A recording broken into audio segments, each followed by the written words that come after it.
Maksud terencak akal ialah merupakan salah satu keadaan di mana seseorang individu tidak dapat mengawal atau menggunakan sebahagian otot tubuh dalam keadaan yang normal akibat kerosakan pada otak.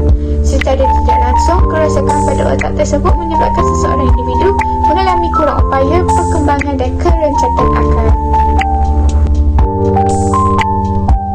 Terencak akal terbagi kepada beberapa ciri, antaranya adalah dari kognitif, sosial, tingkah laku, tambahan fizikal, kesihatan emosi dan akademik. Dari segi kognitif, kanak-kanak terencak akal mempunyai masalah ingatan seperti kerap terlupa perkara-perkara sepenuhnya dilakukan atau lupa perkara yang baru diajar.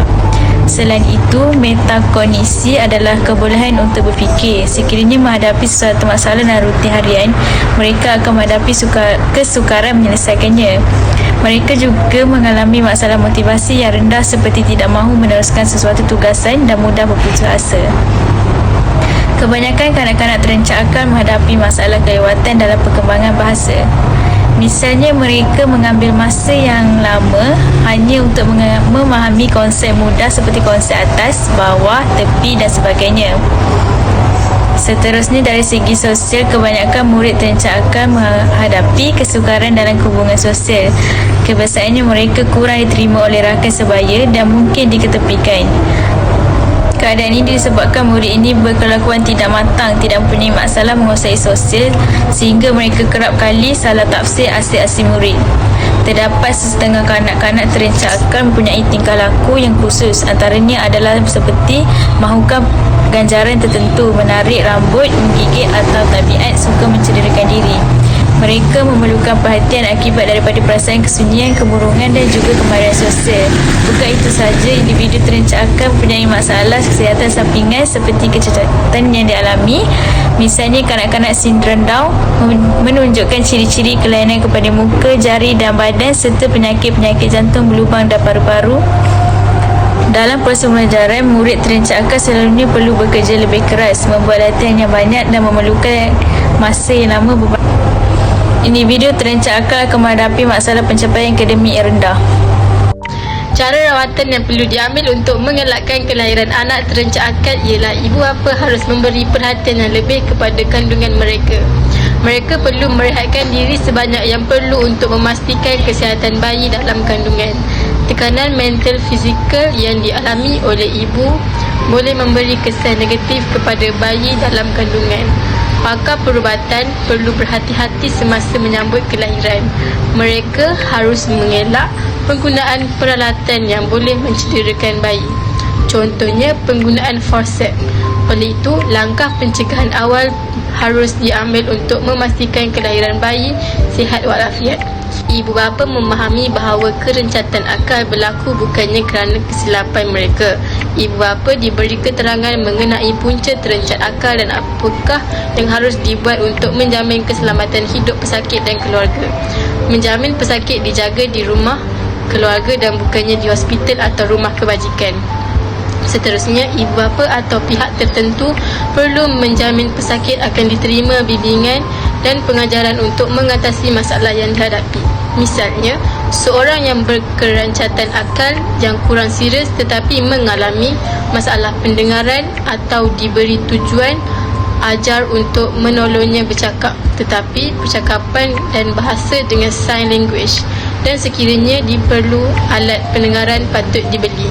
Di samping itu, pencegahan perlu diambil untuk mengelakkan kelahiran anak yang terencat akal. Ibu yang mengandung perlu menjaga diet pemakanan dengan betul. Selain itu, dia juga perlu mengelak daripada pengambilan minuman alkohol dan rokok dan makanan yang boleh memudaratkan kesihatan bayi dan ibu sendiri. Para ibu perlu menjalani pemeriksaan kesihatan untuk memastikan bayi dalam keadaan yang baik. Jika sesuatu masalah pada janin dapat dikesan awal, boleh menjalani rawatan perubatan untuk mengatasi sebelum bayi dilahirkan. Terencat akal telah wujud sejak dahulu lagi, walaupun sikap, nilai dan pandangan masyarakat terhadap terencat akal berubah-ubah mengikut zaman. Tokoh-tokoh seperti Itat, iaitu seseorang pegawai perubatan, Siogon, Montessori, Montessori telah berjaya memberi tangkapan baru bahawa individu terancang akal boleh mendapat faedah yang lain daripada latihan-latihan tertentu. Cubaan pertama terancang akal telah dimulai oleh Aitat pada lewat kurun ke-18. Seorang kanak-kanak ditemui di dalam hutan Perancis dan dijaga oleh beliau sendiri. Kanak-kanak ini terkenal dengan gelaran Wild Boy of Aveyron dan diberi nama Victor. Aitat percaya bahawa pengembangan kanak-kanak ini terancam akibat daripada tekanan persekitarannya yang liar dan tidak ada hubungan dengan manusia lain seperti tidak mempunyai komunikasi dengan manusia yang lain. Usaha Aitat menunjukkan kejayaan sedikit dan kanak-kanak itu masih tidak dapat bercakap. Usaha Aitat disambung oleh rakannya iaitu Siogen. Hal ini sedemikian kerana Siogen tertarik dengan usaha yang telah dilakukan oleh Aitat. Siogen percaya bahawa terancang akal disebabkan oleh sensasi atau impresi terhadap apa yang dilihat, didengar, dirasa dan lain-lain tidak sampai ke otak.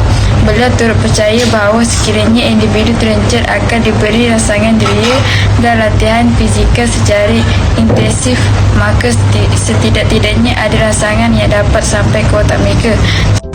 Selain itu, pada kurun ke-20, Maria Montessori dari Itali juga tertarik dengan idea Siogen yang telah membuat kesimpulan bahawa kerencatan akal adalah lebih kepada masalah pendidikan, bukannya masalah perubatan. Beliau telah mencipta kaedah yang menumpukan kepada latihan sensori berdasarkan idea Siogen.